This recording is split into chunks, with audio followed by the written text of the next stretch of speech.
the one thing I want to bring up, we got to go over, which is something that you had just completed this last weekend. Okay, which I mean, I've been at this a while, Maria, and again, your journey, and we've got a lot of them. Okay, and yours in particular really I has been inspiring, and that's what you just accomplished this last weekend, and it was riding 100 miles in one day on a bicycle.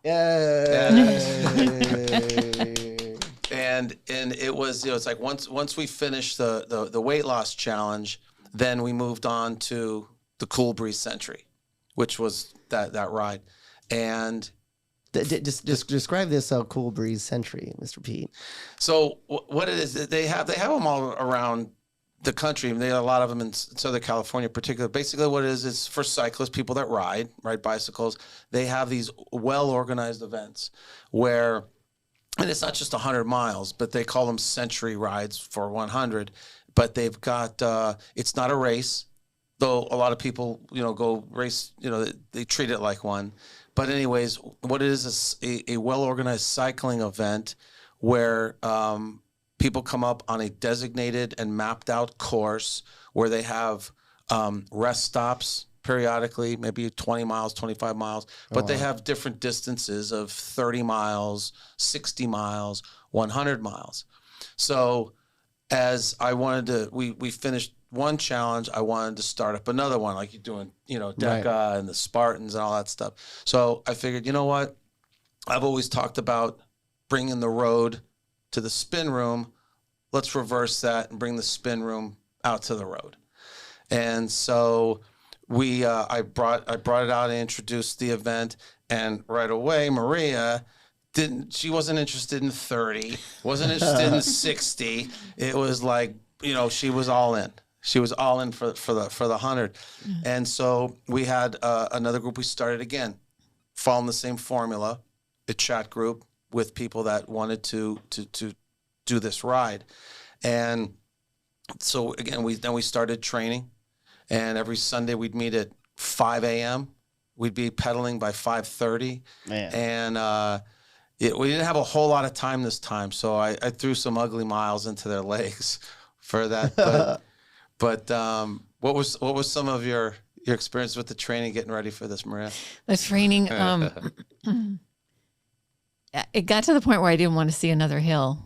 I mean, it was like when we rode to Acton, we actually rode to Acton. I think there was 57 round trips, 55, something like that. And going there it seemed like everything was uphill. Everything was uphill. And you get little moments of downhill. Right. And so I've discovered that my favorite is going downhill. The problem is you spend 45 minutes climbing, and the descent takes about 5. Of course. So, yeah. Yeah. So what I would do is on the downhills, I would just let my bike scream down the hill, and I would pass everybody. But as soon as there was a hill, they were gone. Right. But they what it left was, me in the dust. What it was is again the support that we had in the chat group and meeting and holding each other accountable, and some of them were a little challenged with their schedule to get there, but we didn't have a whole lot of time, so we would do some special classes in the spin room that were tailored specifically, a little more higher resistance, and again our actual real road rides, but then it all came down to last Sunday. We had 4 people complete 100 miles, 2 complete 65 miles. And it was a wonderful day. It was a wonderful day. Right? You were on the bike probably close to 8 hours. Yeah. Close to 8 hours. You stopped for a total of 30 minutes. Maybe a little longer. Yeah, maybe a little longer because we stopped for lunch. Okay, so collectively, but so you were riding for close to 7. Yeah, I was really antsy to get started. It was like they wouldn't let us start until the sun rose. You had to wait till sunrise, and I was just ready to go. Yeah, but it was like Pete kept telling us, "Okay, you got to pace yourself. And I could totally see like jumping off the start and just going. But in my mind, I was thinking, okay, pace yourself. Right. And at one of the rest stops, this one woman said, just think about this ride as 4 25-mile rides. And I was like, okay, I can get through that. I can do that. But near the end, I started to struggle. Did you ever think you would do 100 miles in one day on a bike? No. I mean, it was like when I was thinking about doing it, I'm like, 100 miles, I can do 100 miles.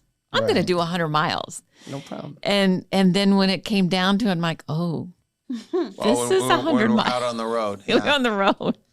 50 got a little challenging those days. Yeah, huh? yeah. Well, the hills too. So we're gonna do is, now that we've got this one, it's got a lot of traction. Everybody's starting to ask about February, which is the Palm Springs Century. Okay. So we're gonna do that one again. Mm-hmm. Palm Springs. So that's January. So then when do you February. think is? February. Yeah. So when is a good? What's a good like training regimen for something like that? Like Well, if it's in February and it's cold. We're probably going to start late October, early November and stuff. But there'll be some maybe probably a more specific, appropriate training thing we'll do in the spin room. But mainly it's out on the railroad. You got to ride That's out cool. there. So we'll get back to a early morning weekend road. We want you out there, Annie. You got to do. Is that going to be the I got to next get one? the gel seat. All right. Yeah.